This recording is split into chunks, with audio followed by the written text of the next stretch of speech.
시청자 여러분 안녕하십니까. 2월 14일 저녁 9시 26분 지나고 있습니다. 오늘은 세 가지 얘기를 좀 전해드리고 싶습니다. 일단 우선 차명진 의원 세월호 막말 승소 소식을 전해드리고요. 그 다음에 중요한 판결이 있었는데 그 KBS 양승동 사장 근로기준법 항소심도 유죄 판결이 선고됐습니다. 근로기준법 위반 이게 무슨 얘기냐 하면은 진미위라고 진실과 미래위원회 그 KBS 판 적폐청산위원회죠. 그거를 취업규칙 형식으로 만들었다는 겁니다. 근로자의 동의 없이 KBS 양승동 사장 항소심 유죄 사건 그리고 뭐 대선 주자들의 구두 이런 제목으로 한번 다뤄봤습니다. 먼저 차명진 의원 세월호 막말 승소 소식인데요. 먼저 옛날 기억을 조금 되살려 볼 필요가 있는데 그래서 제가 여기 옛날 거를 좀 예. 여기 있습니다. 네. 국민의힘, 그 당시에는 미래통합당이었죠. 국민의힘 제명, 무효, 세월호 막말, 2심서 뒤집혔는데, 이게 작년 11월이었는데, 국민의힘당에서 이걸 가지고 또 상고를 했어요, 대법원에. 그래서 대법원에서, 상고 기각 판결이 오늘 났습니다. 그래서 이동환 변호사님이 오늘 이거를 변호를 하셨는데 1심서부터 세월호 유족들과의 소송이 걸려서 그동안 고생하셨던 우리 차명진 의원의 변호인 이동환 변호사님 최근에 최서원 씨 변호를 맡아가지고 태블릿 PC 돌려달라는 민사소송도 제기하고 민사소송인데 그 가처분 돌려달라는 가처분 신청도 하고 다방면에서 활동을 많이 하셨는데 제가 좀 늦은 시간이긴 한데 결례를 무릅쓰고 전화를 좀 연결해서 승소 소식을 좀 전해 듣고 싶다 이런 말씀을 드려서 아까 동의를 좀 받았습니다. 그래서 전화를 한번 연결해서 우리 시청자 여러분들과도 같이 한번 들어보는 시간을 가지도록 해보겠습니다.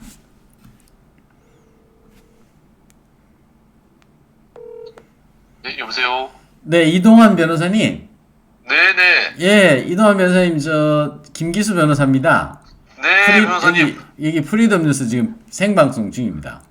아, 네, 안녕하십니까? 예, 오늘 우선 축하드립니다. 차명진 의원님 대법원에서 최종적으로 승소했는데, 아유, 감사합니다. 예, 그 당명은 바뀌었지만, 여기 보니까, 공개하신 거 보니까, 변경전 명칭, 미래통합당 이렇게 돼 있군요.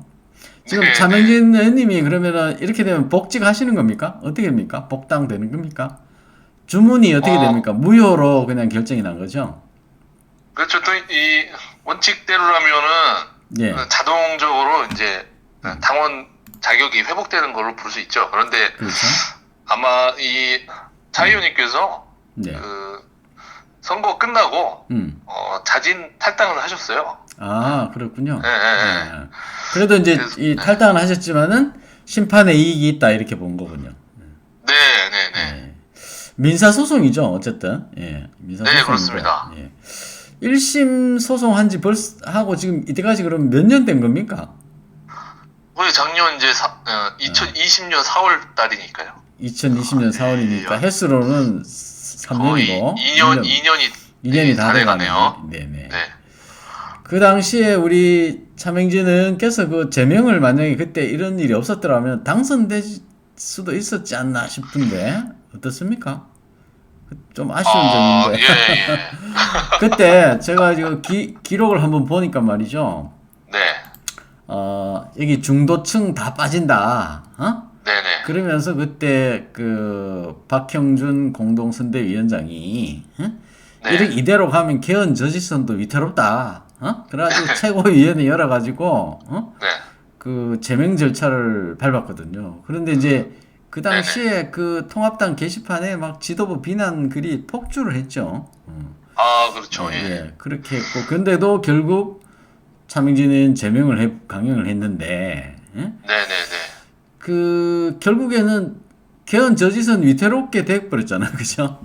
오히려 그 본인들이 자초한 거라고 봐야죠. 예, 부정선거도 문제도 있지만은 사실은 네.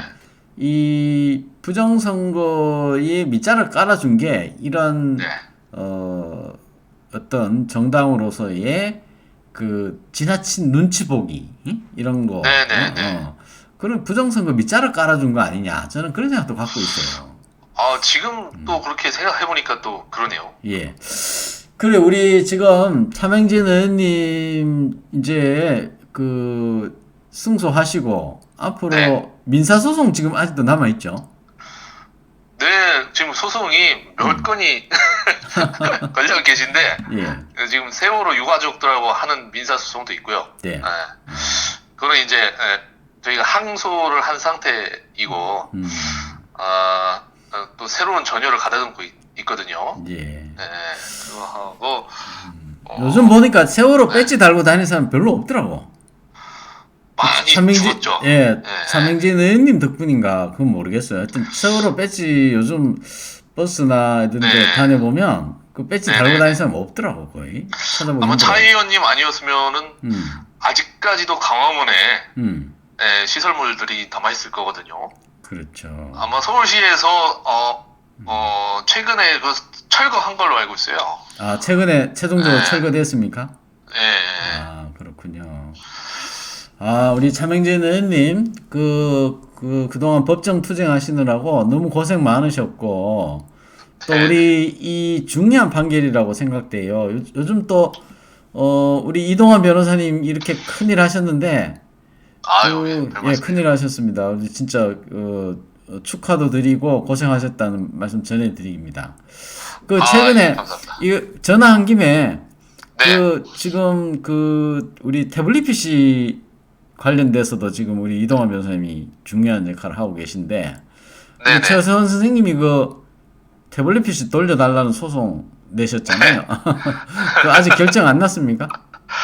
아니, 그게 법원에서 왜 이렇게 결정이 늦어지는지 모르겠네요. 아, 결정은. 이 가처분은 재빨리 결정을 해줘야 저희가 본안 소송을 근데 대체할 수 있을 이기든지 거 아닙니까? 지든지 결정을 해줘야 네. 되는 거고, 거기에 대해서 네네네. 판결 주문보다 판결 이유가 더 궁금해요. 그죠? 네, 그렇죠. 예. 우리 하여튼 지금 우리, 검찰에서는 그게 이제 와서 이제 최소한 것이 아니라 이렇게 얘기하는 거 아닐까요? 그렇죠? 그래서 그렇죠. 지금 법원에서 만약에 아니, 뭐 어떤 식으로 이제 판단을 할지에 따라서 검찰이 뭐 거짓말을 하는지 아닌지 어떤 게 진실인지 좀 어느 쪽으로 결정을 하더라도 예. 거의 뭐 지금 특종거리가 될 만한 소식이 될 거라고 생각합니다. 그렇죠. 그래서 네. 우리 시청자 여러분들께 우리 프리덤 뉴스 시청자분들이 아주 기대를 많이 하고 있습니다. 우리 다음에 아하, 판결 네. 나오는 대로 또 연결해서 한번 스튜디오에 모시든지 해서 저희가 뭐 얘기를 들어보겠습니다. 오늘 늦은 시간에 자택에 계실 텐데 감사합니다. 예, 관심 가져주셔서 대단히 감사합니다. 당연히 관심 가죠. 네. 우리 차명진 의원님한테도 우리 프리덤 뉴스 시청자 여러분들이 응원하고 있다고 그렇게 좀 전해 주십시오. 네, 알겠습니다. 네, 감사합니다. 네, 감사합니다. 예, 시청자 여러분. 이렇게 통화를 한번 해봤습니다. 우리 이동환 변호사님, 태블릿 PC 문제도 하고, 어쨌든 이 증거라는 것이 검찰에서 나온 이 증거 태블릿 PC 문제는요, 앞으로, 오랜 세월이 가더라도 꼭 그 진실이 밝혀져야 될 부분이 있습니다. 그래서, 우리 이동환 변호사님, 지지하고 격려하고 그렇습니다. 차명진 의원 지금 승소 판결 났는데 미래통합당의 후신인 국민의힘당에서는 이 대법원 판결에 대해서 말씀 한마디 하시거나 아니면 대변인 논평에 대해서 뭐 애석하다라든지 안타깝다라든지 유감이라든지 이런 얘기 한마디 해야 되는 거 아닙니까? 예. 그런 얘기를 한번 말씀 전해드렸고요. 다음 소식으로 넘어가겠습니다. 양승동 의원이 아니고 양승동 KBS 사장, KBS 사장이 유죄 판결을 받았다. 이 결론이 나왔는데 이것도 상당히 중요한 얘기입니다. 우리가 언론 지형에 있어가지고 KBS가 차지하는 위치가 상당히 중요한데요. 지금 양승동 전 사장이 야심적으로 KBS 내에 적폐를 청산하겠다라는 그런 취지로 진실과 미래, 적폐를 청산해야 진실과 미래로 갈 수 있다. 이런 뜻이겠죠? 진실과 미래위원회를 만들었습니다. 예.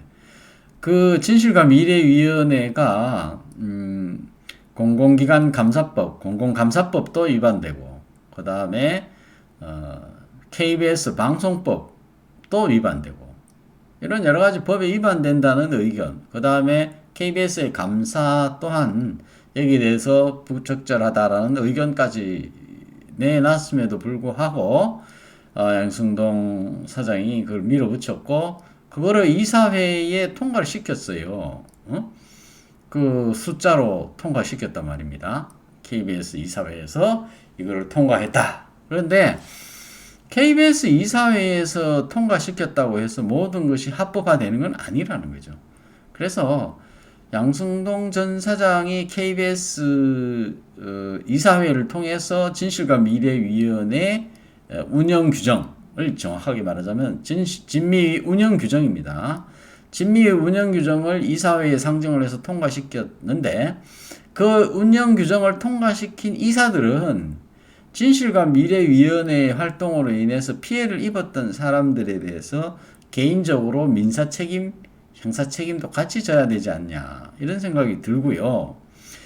KBS 이사 중에서 진실과 미래위원회 운영 규정을 위법성을 인지하고 찬성표를 던진 사람들은 사실은 양승동 전 KBS 사장의 근로기준법 위반의 공범, 방조범에 가깝다. 그런 생각이 들고 그 다음에 진실과 미래위원회의 그 운영 규정을 진실과 미래위원회를 설치해가지고 적폐청산하자라는 그런 아이디어를 누가 제공을 했느냐 이걸 또 수사를 해봐야 됩니다.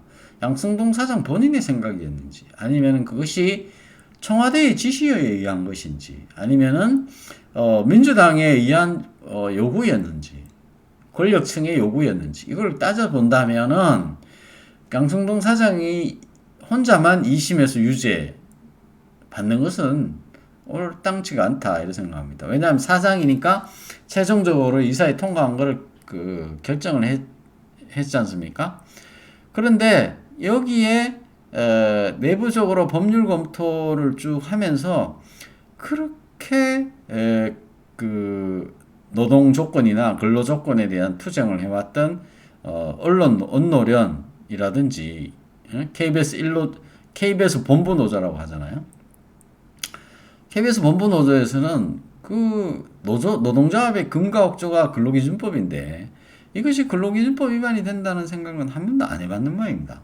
그래서 차제에 참 어떻게 보면은 양승동 전 KBS 사장이 다른 죄명도 아니고 근로기준법 위반으로 처벌을 받았다라는 이 자체는 하나의 기념비적인 사건인데요. 양승동 사장한테는 참 개인적으로 죄송합니다만은 이 근로기준법 위반이라는 포인트로 이 문제를 제기한 건 사실 제가 했습니다. KBS 성창경 위원장 재직 시절에 지금은 이제 퇴직하고 안 계시지만은 이거를 이제 소송을 하자고 하셔가지고 이거를 보니까 근로기준법 위반인 거예요. 이것이 근로자 과반수 이상의 동의를 받아야 근로자의 우리가 회사에 가면 인사규정이라는 게 있고요. 그 인사규정이 있고 취업규칙이 있는데 그 인사규정이라는 것도 그 근로조건에 들어가는 겁니다. 그래서 취업규칙, 인사규정 이런 거를 근로자에게 불리하게 바꿀 때는 근로자 과반수의 동의를 얻어야 되는 거죠. 그런 절차를 무시하고 그 당시에 KBS 1본부 노조는 과반수 노조가 아니었습니다. 과반수 노조가 아니었습니다. 그런 과정을 이제 거쳐서 이렇게 됐는데 그동안 이 지금 적폐청산위원회 중에서 수없이 많은 그 정부기관, 공공기관에 그 비슷한 위원회들이 설치가 됐죠. 검찰 과거사위원회도 대형 사고를 쳤죠. 그 검찰 과거사위원회도 건진 게 하나도 없었고, 결국에는 마지막에 건진 게 그 김학의 불법 출금 사건, 그게 크게 터져가지고 뭐 혹 띠에다가 혹 붙인 격으로 그런 일이 대형 사고가 났는데. KBS 진미도 역시 마찬가지로 그거 이상의 어떤 파급 효과가 있었습니다. 그래서 그동안 이 근로기준법 위반 양승동 전 사장 20유죄까지 나올 때까지 뭐 저는 변호인이니까 옆에서 도와준 입장밖에 안 했지만 전임 KBS 공영방송노조 위원장 성창경, 그다음 부위원장부터 시작해서 박영환 기자, 아나운서 뭐부터 시작해서 뭐 많은 분들이 정말 그 열심히 써내고 이론 구성하고 그러면서 이제 정말 투쟁을 했기 때문에 이런 결과가 났다. 저는 그렇게 생각하고 이 근로기준법 위반으로 사장을 고소하겠다고 결심을 내렸던 그런 투쟁력이 뒷받침됐기 때문에 가능하다. 거기에 비해서는 MBC에서 해고된 사람은 되게 많은데 MBC에서는 조금 약해요. 근데 이제 KBS는 사실은 그 일로 해고된 사람이 지금까지 아무도 없다. 뭐 기적적입니다. 그런 게 있고 그것은 겁먹지 않고 투쟁을 했기 때문에 해고되지 않았다. 그리고 핍박받는 사람들끼리 똘똘 뭉쳐 있었다. 그리고 또 솔직히 털어봤자 나온 게 없었다. KBS 제가 이제 그 소송 진행하면서 우리 KBS 그 소송했던 분들 개개인의 징계 사유를 이렇게 보니까 상당히 징계 사유를 할 만한 게 없더라고요. 그러니까 털어도 먼지가 안 나오는 거예요. 그러니까 털어도 먼지가 안 나오는 거예요. 그런 분들이. 그래서 참 언론인이면서도 거기 국장급으로 있으면서도 참 객관적으로 업무 처리들을 하셨구나 이런 생각을 저 나름대로 해서 상당히 개인적으로 기자들을 다시 보게 됐어요. 참 이런 훌륭한 언론인들이 많이 있구나. KBS에 역시 KBS다 이런 생각을 했습니다. 저도. 그래서 우리 KBS의 언론인들은 아직 살아있는 분들이 많이 계시다. 그래서 나름대로는 참 자부심을 갖고 좋은 분들을 접했다는 그런 개인적인 경험을 갖고 있습니다.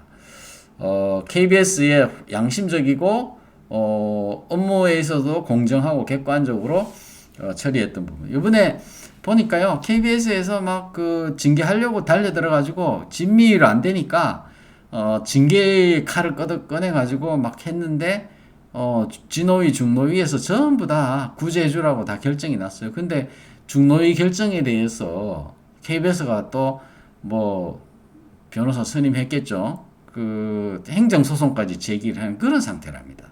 이 참 자신들의 잘못은 끝까지 그 소송 당하는 사람들은 얼마나 힘이 들겠습니까?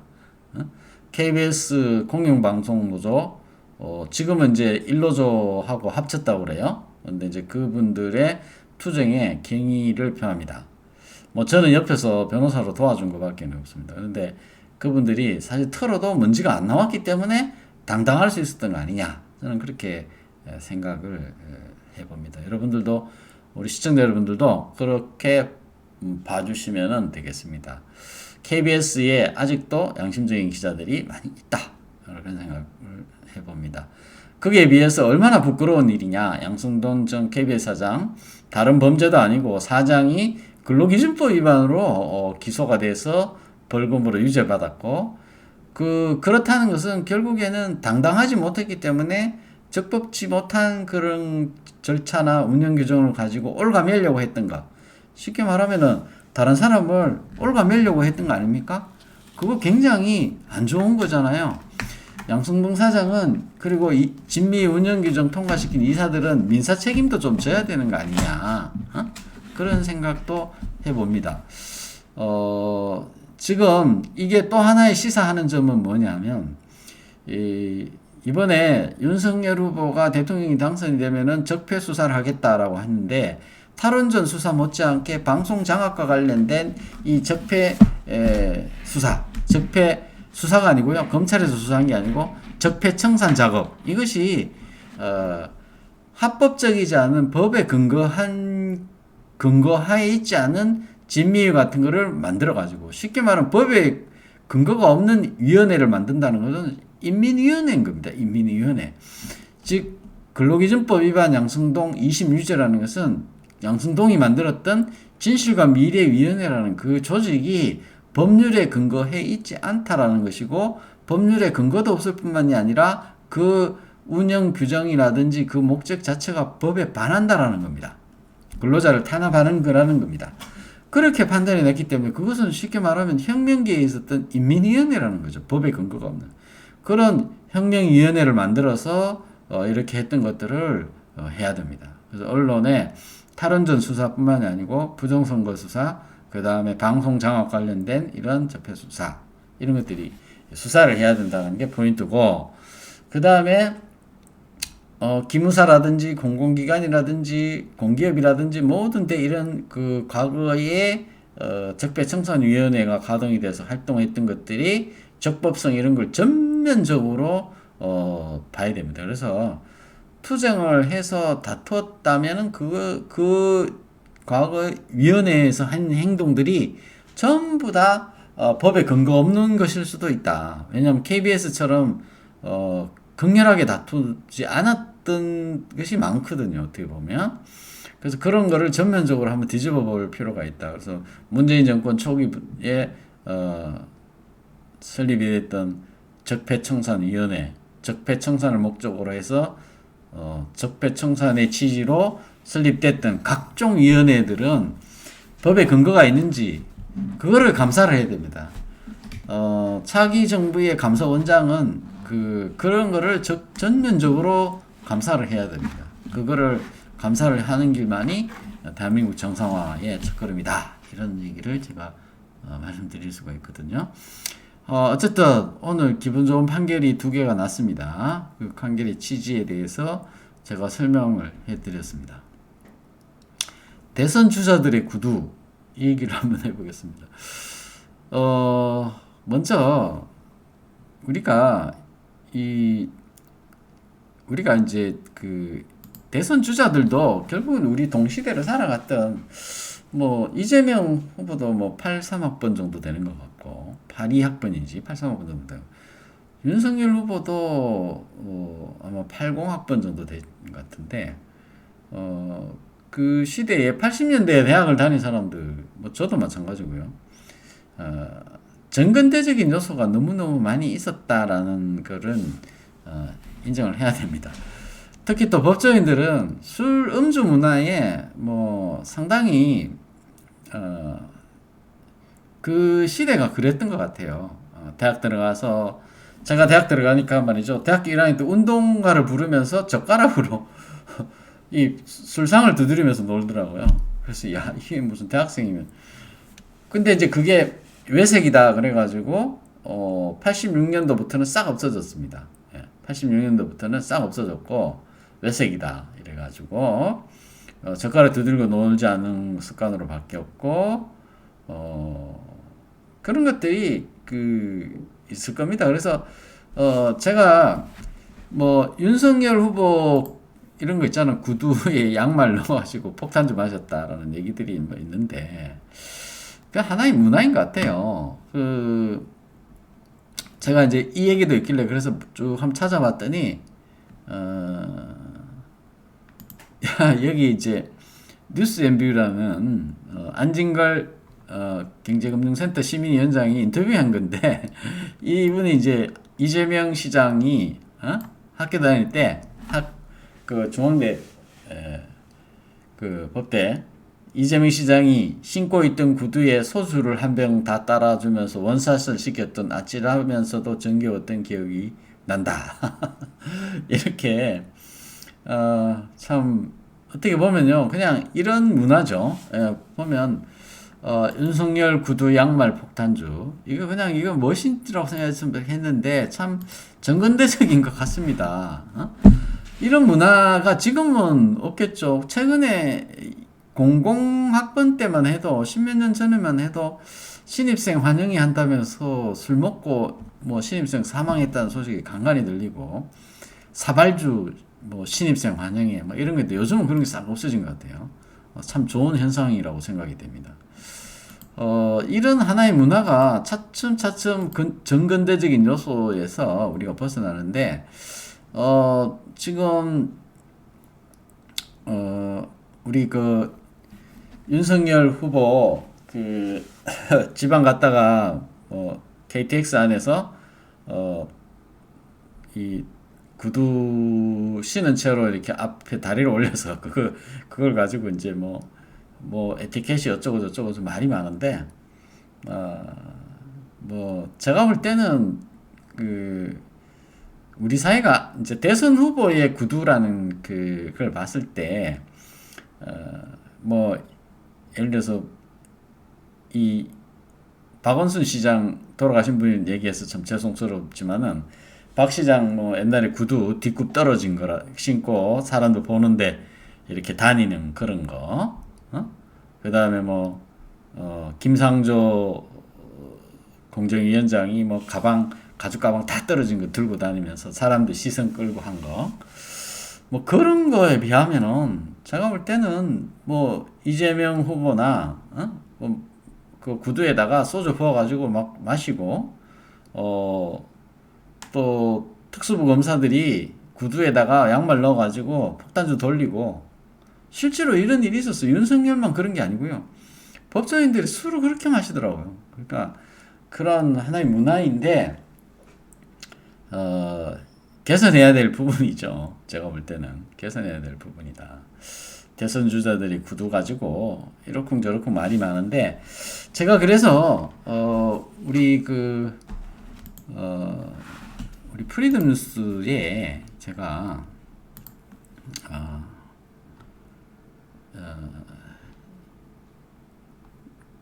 우리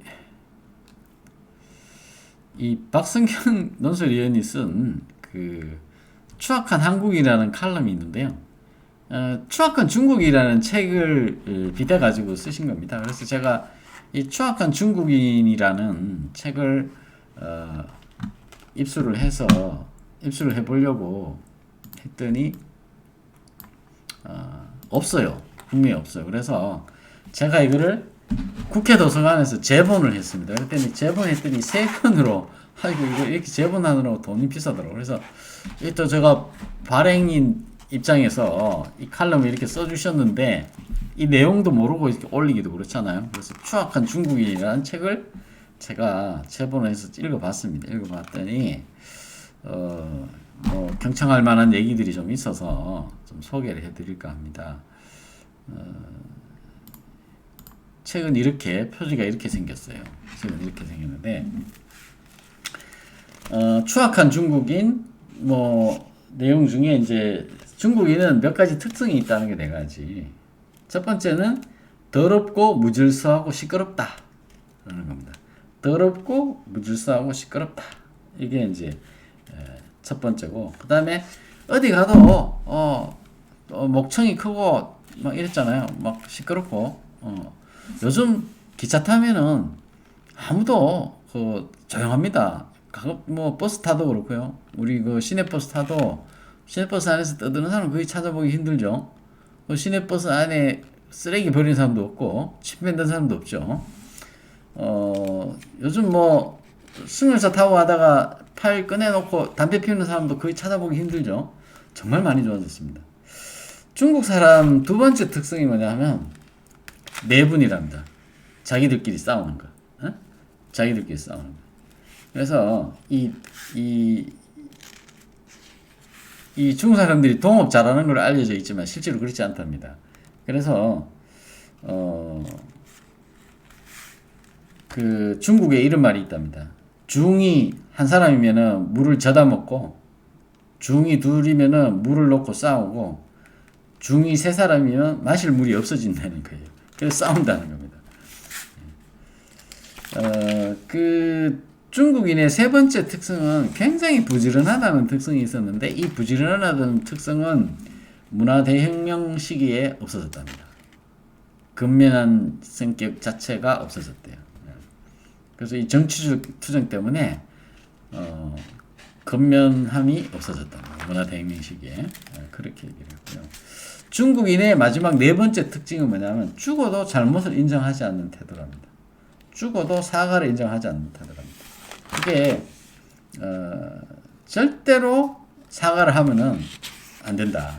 이런 게 있답니다. 그래서 우리도 보면은 뭐 교통사고 같은 거 나면은 접촉사고 나기만 나면 내려가지고 뭐 무조건 화부터 내는 사람도 있잖아요. 절대 사과하지 않는다라는 겁니다. 그래서 이 추악한 한국인의 요지가 겁니다. 이 번역서가 있는데 이 보양이라는 사람이 이 책을 쓰고 감옥도 갔다 왔어요.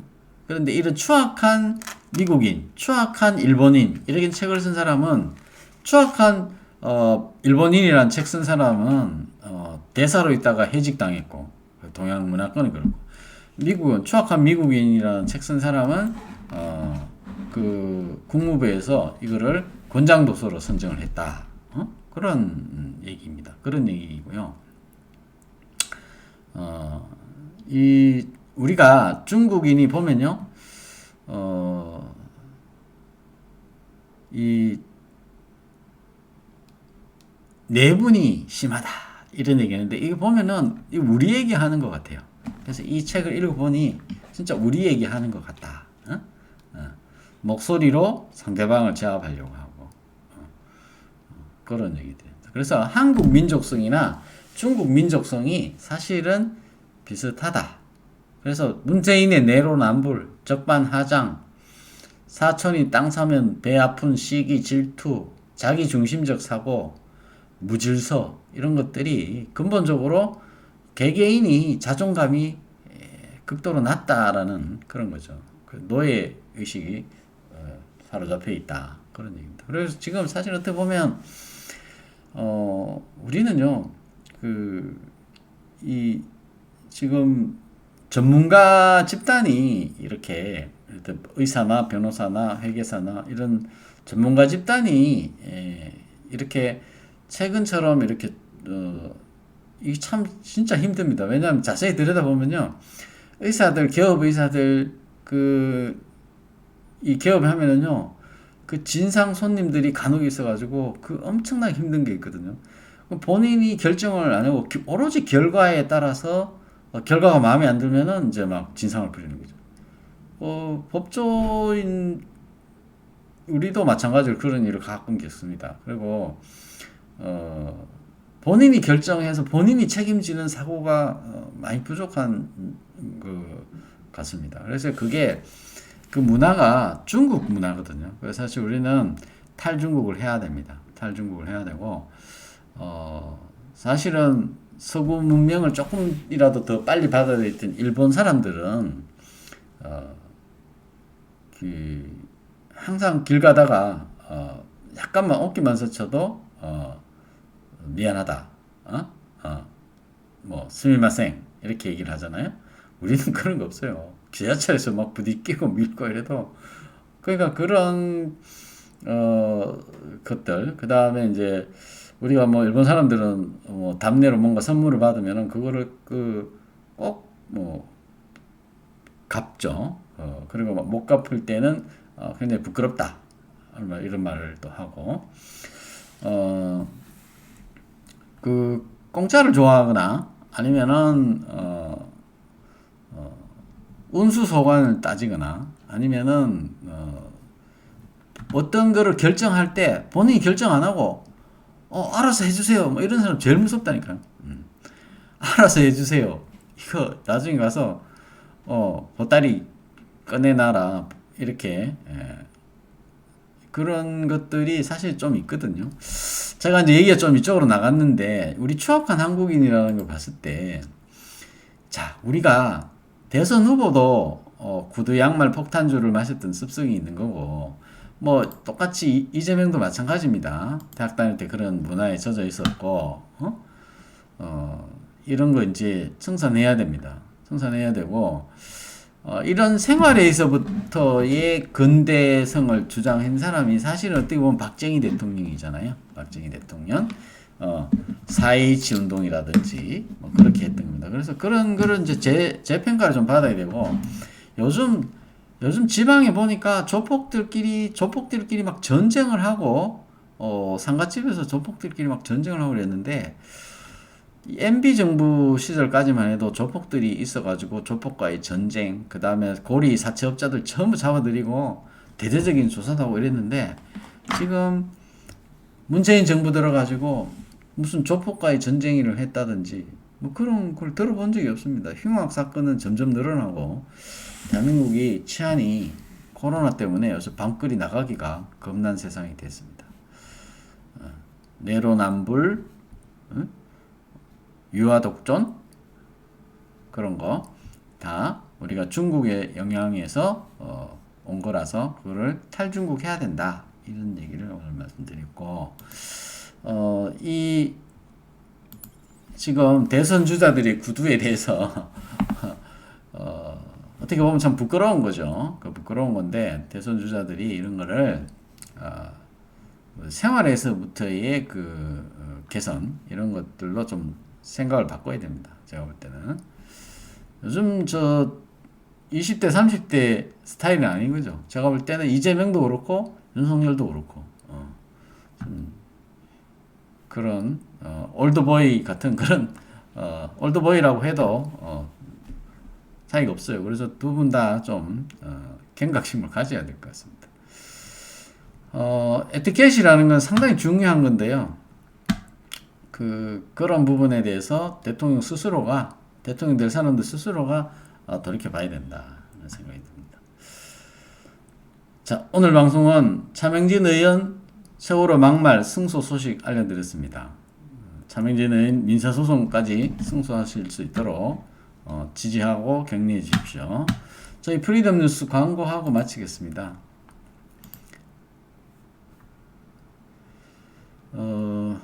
우리 시를 하나 올려놨고요. 제가 저희 프리덤 뉴스 인터넷 신문 후원을 해주시면 감사하겠습니다. 네.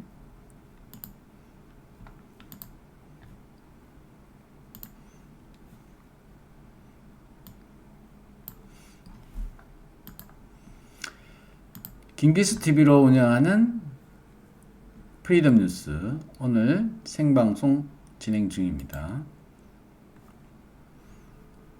멤버십 회원에 가입해 주십시오.